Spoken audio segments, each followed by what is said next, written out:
The morning sun was rising over the monastery, casting long golden rays across the mountain path.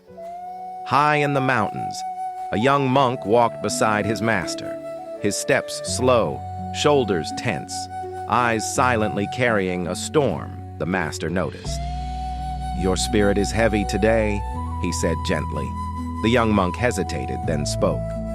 "Master, it feels like no matter how hard I work, no matter how disciplined I try to be, something always stops me. I feel stuck, trapped, as if a barrier I cannot see keeps pulling me backward." The master nodded, unconcerned. "Then today," he said, "we will walk a different path." They continued until the trail narrowed and led them to a silent clearing. There, in the center of the road, stood a huge weathered stone, so large that it split the path in two.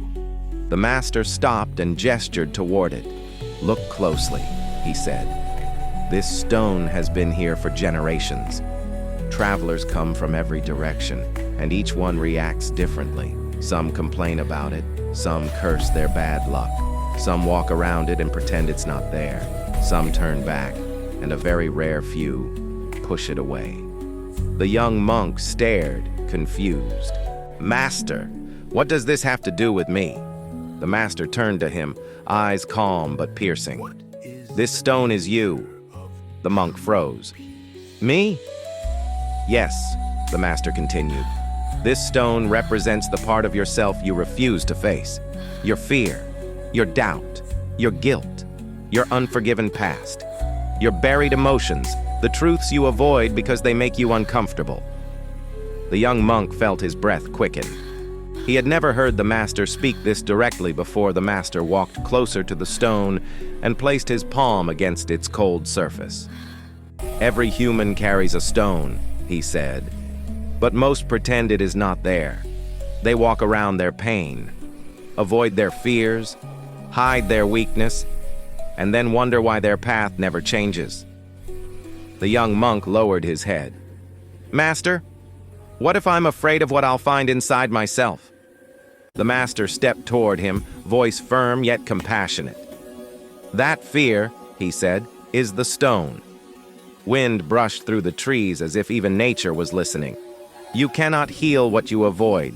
You cannot grow from what you refuse to admit. You cannot become free while lying to yourself." The master's voice grew stronger. "The stone you refuse to face will always block your path. But the moment you face it, you take back your power."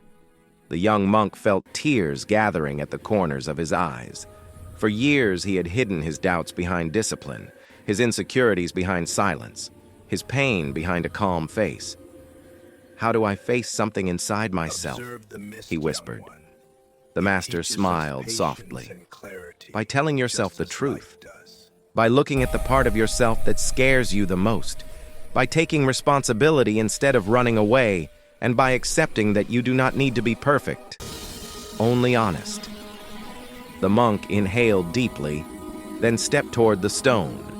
He placed his trembling hands on its rough surface. At first, it didn't move.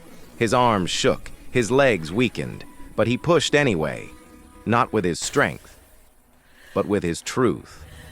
Slowly, very slowly, the stone shifted. The ground beneath it rumbled as it rolled aside, revealing a clear, open road leading toward the sunrise. The young monk stepped back, breathless, sweat on his brow, a tremble in his hands. But something had changed in his eyes. Courage, clarity, freedom. The master placed a hand on his shoulder. "When you face yourself," he said, "the world makes way for you." The young monk looked at the open path, feeling lighter than he had in years. Not because the stone was gone, but because he finally understood it. If this story touched your heart, like, share, and subscribe to Zen Tales for more powerful stories that awaken your mind and transform your spirit. Your support helps the channel reach more souls who need these lessons.